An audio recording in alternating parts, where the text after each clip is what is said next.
Madame, Monsieur, bonsoir, bienvenue dans Questions Éco. Au menu ce soir, la banque comme levier de relance et les marchés financiers.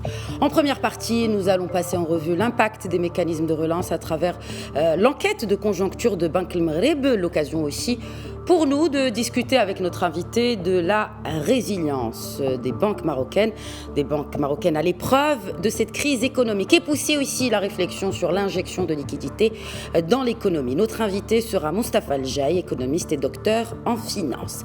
Finance toujours en seconde partie de votre émission, mais cette fois immersion dans les marchés financiers mondiaux en compagnie de Wael Azizi, directeur à la bourse pan-européenne Equidoct. Il sera question d'embellie et d'analyse du marché européen pendant la crise. Marché tellement assoiffé d'annonces et de nouvelles et de stimulus qu'il a enregistré des volumes et des progressions époustouflantes lundi suite à l'avancée dans la recherche vaccin anti-Covid. Bienvenue à tous.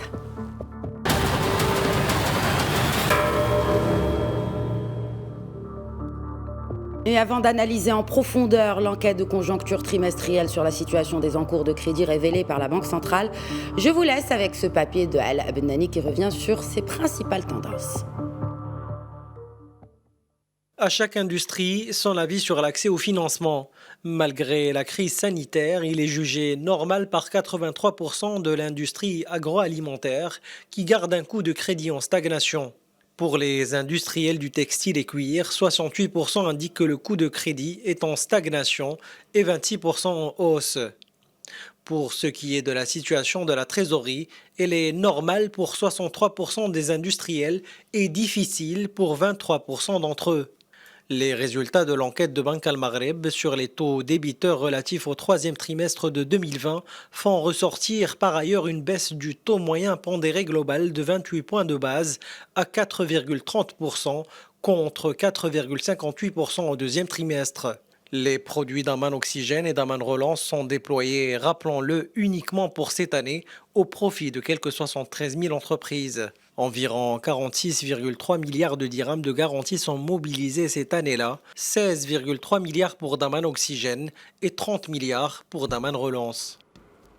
Et nous accueillons depuis Casablanca Moustapha El Jaye, docteur en finance et économiste. Bonsoir, professeur El Jaye. Bonsoir madame, très ravi d'être parmi vous ce soir. Tout le plaisir est pour nous, merci d'être avec nous. Alors, si on devait peut-être avoir une analyse de votre part, une analyse de ces chiffres que l'on vient de suivre de Banque El Maghreb sur le crédit au troisième trimestre, selon vous, cette tendance est-elle de bon augure ? Tout à fait, je pense que je vous félicite pour votre enquête que vous venez d'en publier, une petite synthèse qui reflète un petit peu la synthèse de l'enquête de Banque El Maghreb qui date de septembre 2020 et qui a été publiée donc, fin octobre, je crois.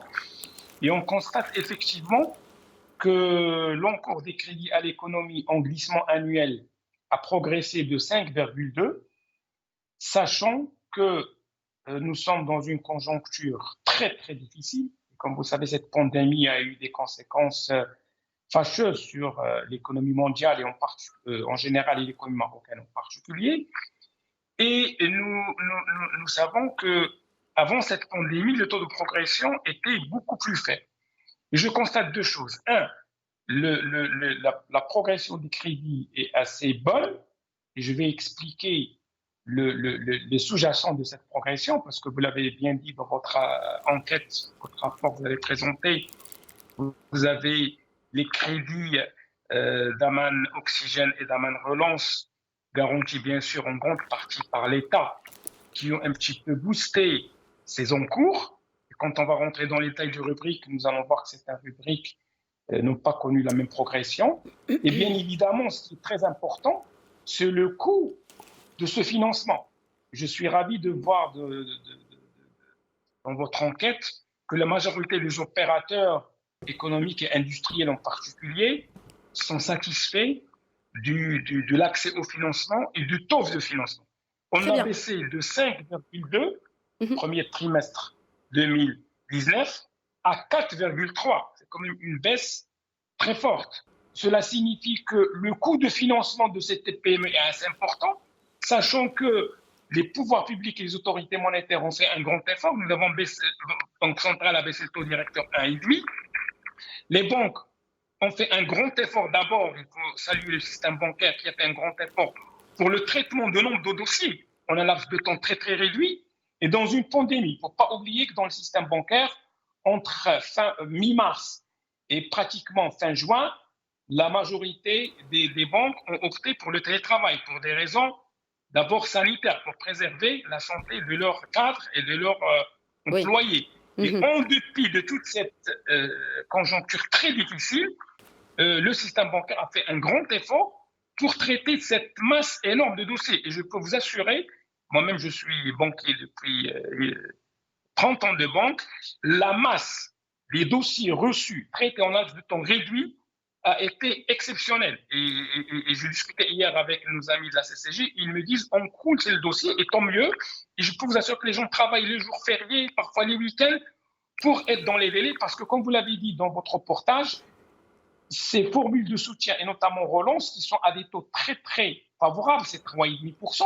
Oui, alors oui, en parlant, je voudrais juste m'arrêter avec vous, si vous le permettez, professeur El-Jaï. Je voudrais m'arrêter sur cette question des dossiers. Sauf que voilà, des remontées de professionnels comme vous de la banque témoignent d'un très grand défi, d'un très grand frein, celui des idées. Pourquoi manque-t-on d'idées? Et justement, cet accompagnement autre que le financement qui a été annoncé dans ce programme d'Intelaka, est-ce que la banque aujourd'hui, avec bien sûr les ressources dont elle dispose, humaines bien naturellement, elle est à même de répondre à ce besoin? Parce qu'il y a ce besoin aujourd'hui, professeur El-Jaï.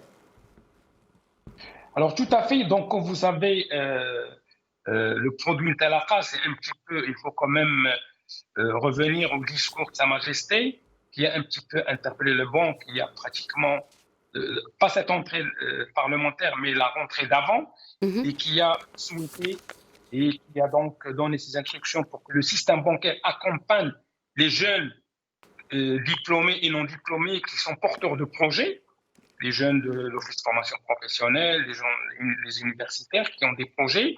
Et on a connu un très grand engouement, une grande dynamique durant ce premier trimestre 2020. Pour être honnête, et ça n'engage que moi-même, ce que nous avons constaté, c'est qu'au début, il y avait une très forte dynamique, il y avait un reporting très très rapproché du top management des banques, des autorités monétaires sur le produit Intelaka, et les banques se faisaient même compétition puisque 80% de ce produit est garanti par l'État, par la CCG. Il faut saluer l'effort que fait la Caisse centrale de garantie, qui a maintenant, comme vous savez, changé de paradigme.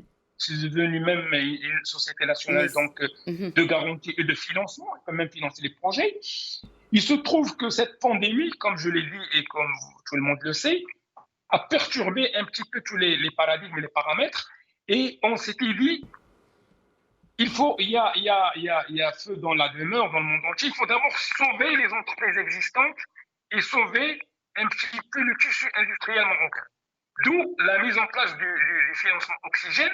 Et tous les efforts ont été consacrés au produit Oxygène, Daman Oxygène.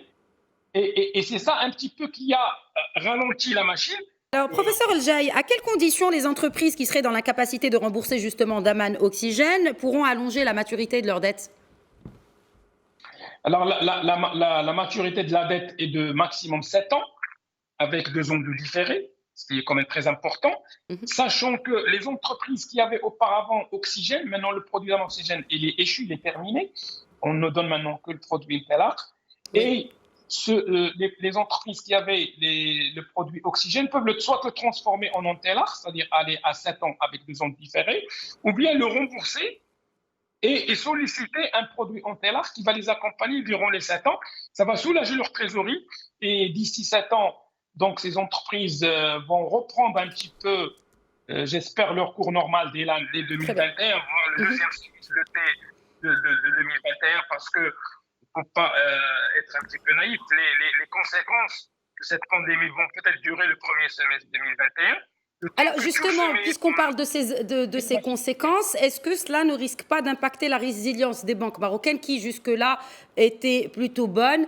Et aussi, il y a cette réflexion que je voudrais évoquer avec vous par rapport à l'injection de liquidités, n'est-ce pas, pour renforcer le tissu économique, soit-il vers les banques ou aussi par rapport à au pouvoir d'achat ou autres qui pourraient maintenir en tout cas la cadence et ne pas sombrer dans cette récession. Alors tout à fait, là vous posez une question très pertinente, c'est un petit peu le revers de la médaille. Toute cette pandémie a malheureusement fait beaucoup de casse. Et on a vu durant une enquête de la CGM, il y a quand même 60% des entreprises qui ont été touchées. Il y a même des entreprises qui sont à l'arrêt. Si je fais allusion au secteur du tourisme, notamment l'hôtellerie et tous les écosystèmes du tourisme, tout ce qui est commerce avec ses fermetures, même certaines entreprises industrielles avec ces barrières de déplacement, la marchandise ne peut pas circuler librement. Donc le taux de progression des créances en souffrance est inquiétant. Nous sommes pratiquement maintenant à 8,36. Nous avons fait une progression de plus 13% depuis janvier à fin septembre. Et nous sommes à 79 milliards de créances en souffrance, rapportés à 945 milliards de crédits à l'économie. Ce qui représente un taux, comme je l'ai dit tout à l'heure, aux alentours de 8,36. Et les prévisions que nous avons, on va peut-être aller beaucoup plus à cela et terminer à un taux de 10%, ce qui est phénoménal et exceptionnel, sachant que la norme bancaire est de 3 à 4%. Mais vous savez, cette pandémie a fragilisé aussi bien les ménages, il y a beaucoup de gens qui ont perdu leur emploi, elle a fragilisé beaucoup d'entreprises, notamment les TPME, même certaines grandes entreprises. Oui. Et malheureusement, ce sont un petit peu je dirais comme tout à l'heure, c'est les conséquences de cette pandémie. Heureusement que le système bancaire, comme vous l'avez dit tout à l'heure, est résilient et il a un petit peu la capacité de gérer ces créances en souffrance, d'où donc quand même la prudence et d'où également ces études de dossier, par exemple pour les entreprises qui ont soit qui étaient au contentieux, qui ont des impayés, qui ont des sanitaires de chéquier, ne peuvent pas accéder à ces financements. Ce qui revient peut-être à votre première réflexion où vous me disiez qu'il y avait certains patrons de TPME qui se plaignent. Moi-même, j'en connais plein, des clients et non-clients et des amis à la CGM. Et souvent, quand je creuse un peu, je trouve que le problème est plutôt de l'autre côté et que je comprends la banque si ce client a des incidents qu'il ne soit pas accompagné. De réserver ces cas à des entreprises qui ont un grand potentiel pour leur permettre de dépasser ce cap difficile. Merci beaucoup, Moustapha El Jaï, docteur en finance et économiste, d'avoir répondu aux questions de Média TV.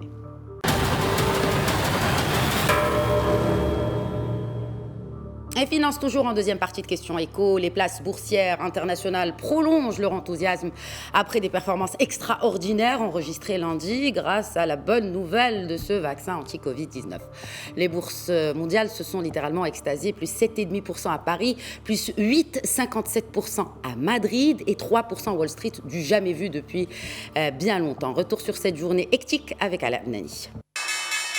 Dès que Pfizer et BioNTech ont annoncé ce lundi que leur vaccin va bientôt passer à la phase d'homologation, les marchés ont été dans l'euphorie. À Wall Street, le Dow Jones a connu sa plus forte hausse depuis juin en gagnant 2,95% et l'indice Standard & Poor's a pris 1,17%.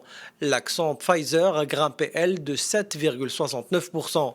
De leur côté, les marchés européens se sont eux aussi envolés, Paris prenant 7,57%, Francfort 4,94%, Londres 4,67%, Milan 5,43% et Madrid 8,57%.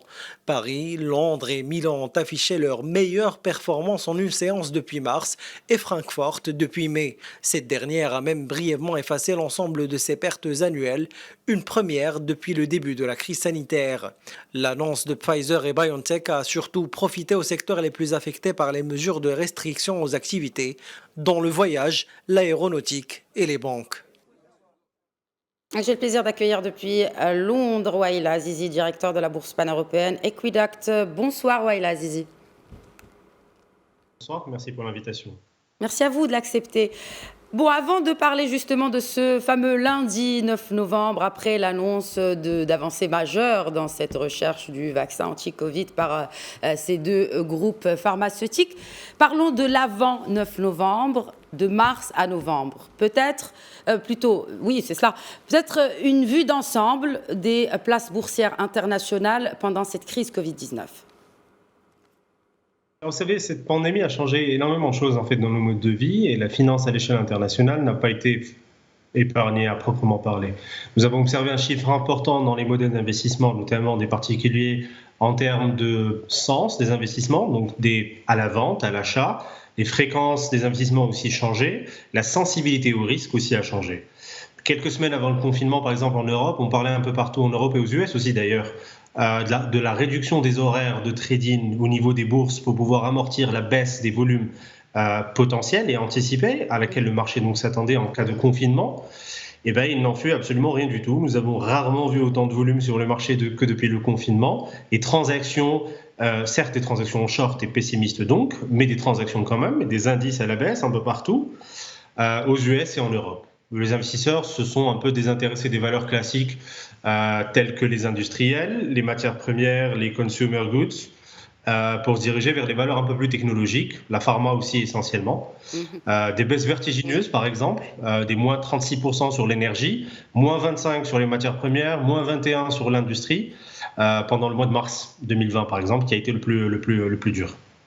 Est-ce que, justement, vous avez parlé des marchés US comme des marchés européens. Pendant ces mois de crise donc liés à la pandémie, pensez-vous que les marchés se sont comportés de la même manière des deux côtés de l'Atlantique ?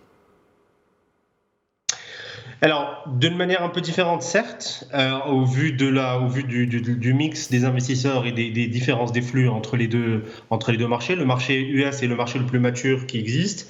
Le marché européen est un marché moins mature que le marché US. Et donc forcément, sa microstructure est un peu différente. Mais cela dit, les centres d'intérêt des investisseurs ont été globalement les mêmes, c'est-à-dire déserter l'industrie, déserter les valeurs classiques et aller vers des valeurs un peu plus refuge et un peu plus ce qu'on appelle les valeurs de confinement, c'est-à-dire les valeurs qui bénéficient du confinement, à savoir les Netflix, les Pelotons et toute l'industrie en ligne. Les Zoom en l'occurrence aussi, parce que justement l'action Zoom a perdu beaucoup.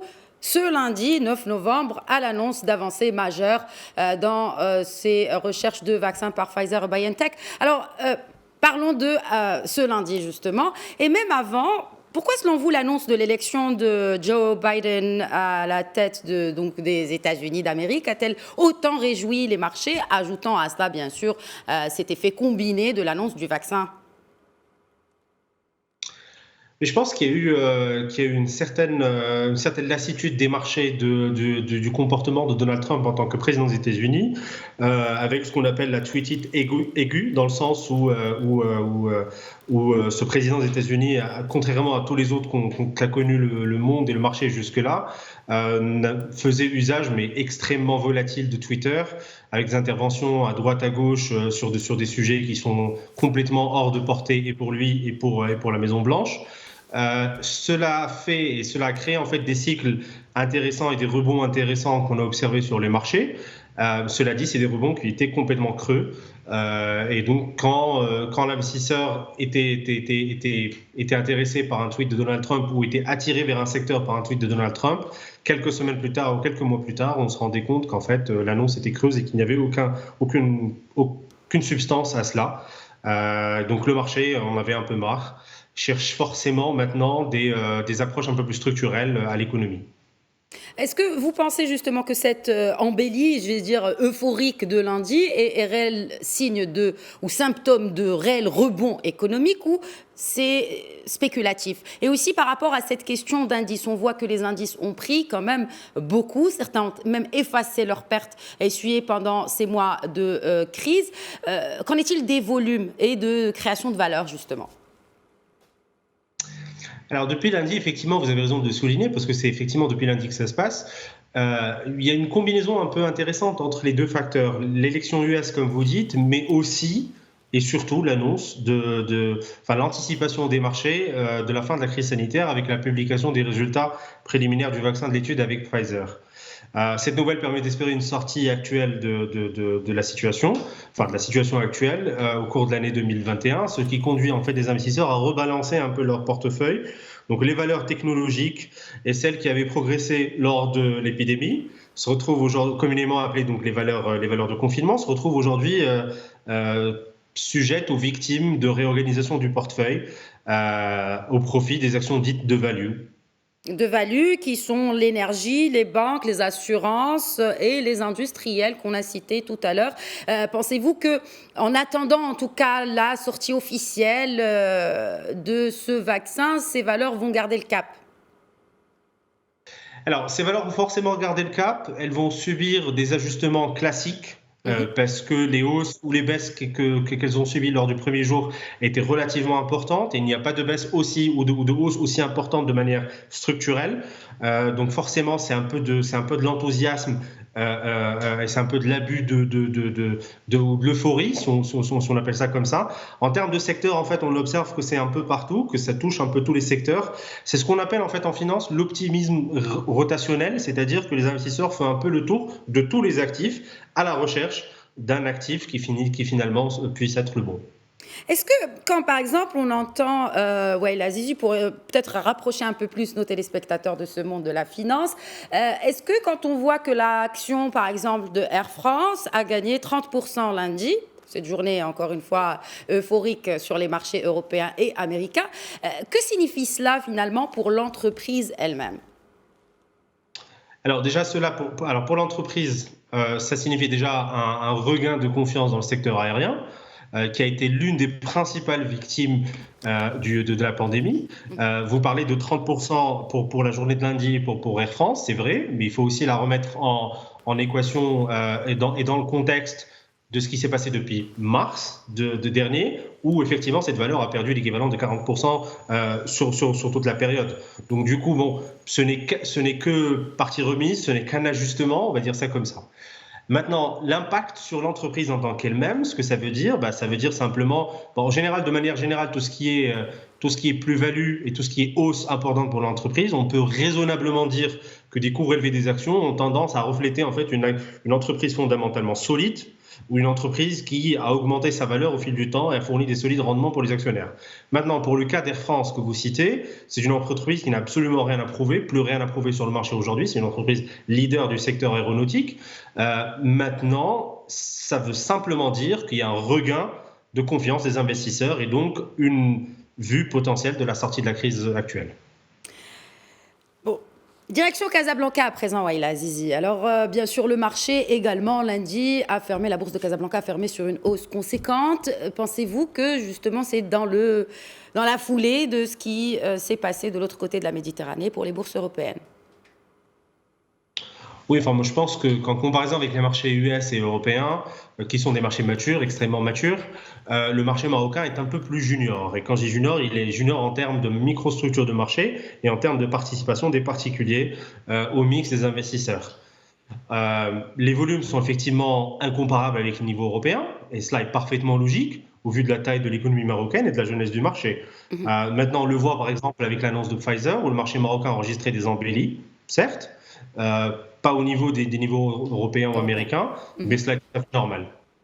Cela reste normal, mais vous avez cité un point très intéressant que je voudrais peut-être approfondir avec vous, et il concerne justement cette différence qu'il y a sur le marché casablancais entre l'apport des institutionnels et de l'autre côté le retail, ou ce que l'on appelle dans le jargon boursier les porteurs, les petits porteurs. Pourquoi justement il y a ce gap entre ces deux, et ce sont les institutionnels finalement qui mettent la bourse, j'ai envie de dire, à perfusion pour qu'on ait ces volumes-là, bien que faibles et maigres comme vous l'évoquiez si bien?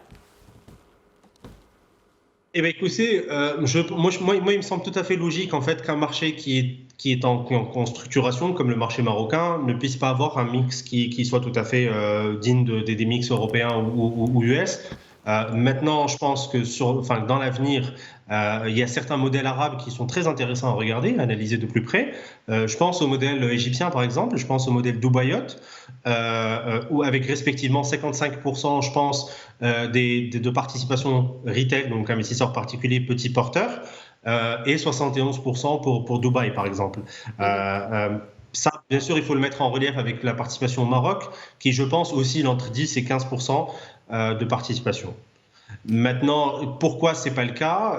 Je pense qu'il y a des relais à trouver, qu'il va falloir intéresser le retail ou l'investisseur particulier à l'économie, à la finance, trouver des relais de croissance là-dessus, et je pense que c'est tout à fait dans la portée du marché marocain dans les 2, 3, 4 années à venir. Est-ce que, pour terminer, puisque en première partie, nous avions parlé de financement en tant que levier de relance économique et notamment de soutien pour ces entreprises qui ont largement pâti de la crise. Alors justement, par rapport à ce levier de financement via la bourse pour la PME marocaine, que faut-il déclencher pour que la bourse soit un peu plus attractive vis-à-vis des PME marocaines? Alors, ça rejoint parfaitement ce qu'on disait avant par rapport à l'investisseur particulier. C'est un cercle, vous savez, c'est un cercle un peu vertueux. Plus d'investisseurs retail et de particuliers veut dire plus de volume, plus de profitabilité de ce flux retail par les institutionnels, donc forcément plus d'institutionnels sur le marché, plus de liquidité, plus de profondeur marché. Et j'ai envie de vous dire, c'est exactement tout ce que cherche à avoir une entreprise candidate à l'introduction en bourse. Donc en débloquant l'un, on débloque automatiquement l'autre, et ça fait une espèce de cercle vertueux qui alimente toute la santé et l'écosystème financier marocain. Merci beaucoup Wael Azizi, directeur à la bourse pan-européenne Equidact, d'avoir répondu aux questions de Médien TV. Merci. Merci à vous. Voilà, c'est la fin de Questions Écho. Très bonne soirée à tous.